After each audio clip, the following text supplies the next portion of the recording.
Voilà la deuxième partie. Alors quand le mâle a coché, a bien coché, vous avez bien observé qu'il a coché la femelle, rappelez-vous bien que quand il coche la femelle, il y a plusieurs millions de spermatozoïdes qui vont remonter jusqu'aux ovules. Donc ils vont parcourir tout l'utérus, ils vont remonter jusqu'au magnum et après il y a l'infidibulum. Et l'infidibulum en fait c'est une espèce de poche, c'est la poche de base où se constituent tous les ovules. Alors, il y a des ovules qui sont retenus dans une poche interne du système génital de la femelle et ils sont retenus, on aurait dit des petits raisins. Ils ont des petits pédicules avec des petites boules et toute cette petite boule là ce sont des ovules et on appelle ce truc là la grappe ovarienne. Justement on dit grappe parce que ça ressemble à une grappe de raisin en fait. Et donc en fonction de la préparation que vous faites au niveau des oiseaux, d'où la nécessité d'augmenter le taux de protéines parce que c'est ce qui constitue la grappe ovarienne, les ovules. Donc quand c'est bien gros, là la femelle rentre en chaleur, on dit qu'elle est chargée. Et à partir de là, on va l'inciter à vouloir se reproduire en lui présentant un nid. On va la stimuler à vouloir s'accoupler en augmentant la chaleur, la lumière, notamment au printemps, ce que fait la nature. Et donc après, le spermatozoïde va remonter jusqu'au bout. Et après, tous les millions de spermatozoïdes qui sont là, il n'y en a que très peu qui vont réussir à remonter jusqu'à la grappe ovarienne. Et là, il va rentrer dans la grappe ovarienne et dedans, il y a une espèce de liquide, un peu l'équivalent du liquide amniotique d'une femme enceinte. Il y a un liquide à l'intérieur et l'ovule, le spermatozoïde va aller, il va commencer à chercher un ovule qui est fécond et il va rentrer dedans et là il y a fécondation. Et à partir de là, la femelle, elle se secoue. Quand par exemple, vous avez remarqué que quand on coche un mâle et une femelle, elle se met dans une position adéquate pour recevoir le mâle. Et après, vous verrez, après ce cochage-là, ce baiser cloacal, la femelle se secoue. Elle se secoue, on voit qu'elle se secoue. Et bien ça, c'est pas un geste anodin. C'est pour justement détacher les ovules de la grappe. Et c'est là que les ovules restent en flottaison et le spermatozoïde pénètre dans l'ovule et après l'ovule sort de la grappe de l'infidibulum, donc ça veut dire la poche, il sort de là et puis après il commence à avoir la fabrication de l'œuf. D'abord il y a l'albumène, donc c'est le blanc de l'œuf, il y a le jaune qui est au milieu, il y a l'albumène, ensuite il y a le magnum, il y a l'infidibulum, d'abord la poche d'infidibulum où se constitue la grappe ovarienne avec des apports en protéines. Ensuite, ça va passer dans un... Je vais vous faire un schéma, ce serait mieux. Ça va passer dans une autre poche qui s'appelle le magnum. Ensuite, ça va descendre dans une autre poche qui s'appelle l'isthme. Et après, ça va aller dans l'utérus. Et c'est la dernière étape, l'utérus, où l'oiseau est prêt à pondre. Et dans le magnum, donc, il y a l'albumène. Donc, c'est tout le blanc qui va venir autour pour constituer la partie de l'œuf. Ensuite, il y aura... toujours dans le magnum, il y aura la membrane coquillière, ce petit filament blanc entre la coquille et l'œuf, c'est la membrane coquillière, ça va permettre à l'œuf de se solidifier et de contenir toute cette substance qui est le jaune et le blanc d'œuf. Et donc à partir de là, ça va descendre dans l'isthme et là, l'œuf va tourner sur lui-même. Et il y aura ce qu'on appelle la coquille qui va se constituer autour de cet œuf-là pour fortifier tout ça et le solidifier.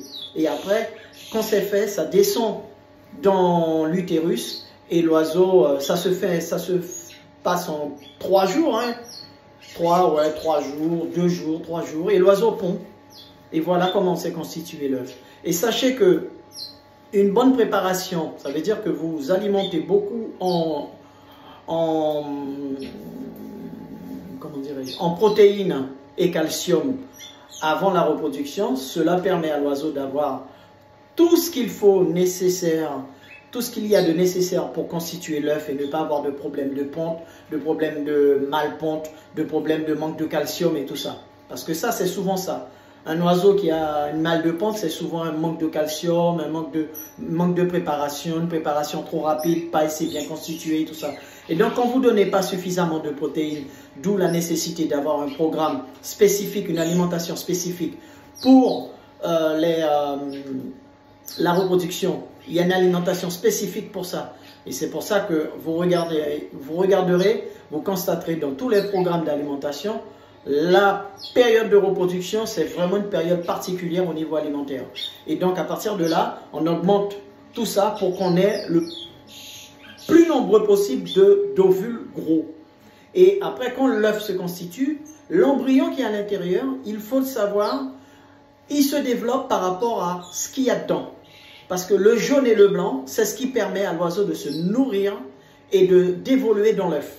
Donc, si vous leur donnez très peu de protéines, il va avoir fécondation dans un tout petit bout d'ovule et l'œuf va se constituer, c'est tout à fait naturel. L'appareil génital, c'est une machine de guerre dans la fabrication de l'œuf, mais seulement l'embryon dedans, avec une mauvaise préparation, parce que vous n'avez pas donné assez de protéines, eh bien l'embryon, il va se développer petit à petit et il n'aura pas suffisamment d'énergie pour sortir de l'œuf parce que justement, il n'a pas eu assez de nourriture. C'est comme s'il était mal nourri. Il était victime de malnutrition pendant toute sa constitution dans l'œuf, avant d'être pondu. Donc, ce qui fait que quand il arrive à la naissance, la femelle va couver pendant 11 jours. Le problème, c'est que, eh bien, des fois, on retrouve souvent des gens qui ont des oisillons, enfin des bébés, qui meurent dans l'œuf. Après, ils disent que oui, j'ai donné ça aussi, c'est faux. Ils disent qu'ils ont donné trop de calcium, il n'arrive pas à casser la coquille. Non, non, ce n'est pas une histoire de manque de calcium, c'est une histoire qu'il n'avait pas suffisamment d'énergie pour pouvoir sortir de l'œuf. Pourquoi il n'avait pas d'énergie? Eh bien, tout simplement parce qu'il était dans une malnutrition.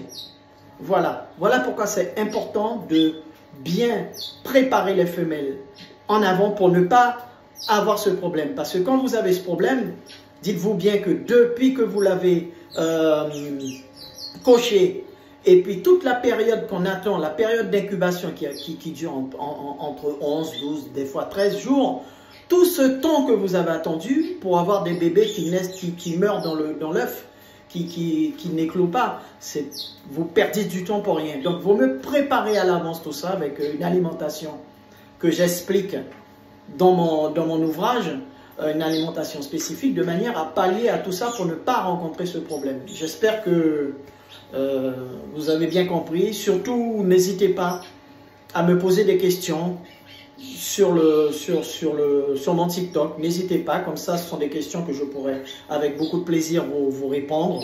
Ce que je ne sais pas, je me documenterai pour vous et comme ça, je pourrai vous renseigner pour que vous soyez tous renseignés, pour que vous soyez tous cultivés, une culture énorme sur notamment le fonctionnement et l'anatomie des oiseaux. Parce que c'est vrai qu'avec le certificat de capacité que j'ai passé, il y a une directive qui nous dit que nous devrions, nous capacitaires, transmettre nos savoirs aux autres et perfectionner les techniques et transmettre les techniques aux autres personnes, aux autres éleveurs qui n'ont pas forcément le certificat de capacité.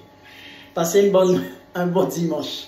N'hésitez pas à poser vos questions. Je vous ferai des petites vidéos de temps en temps.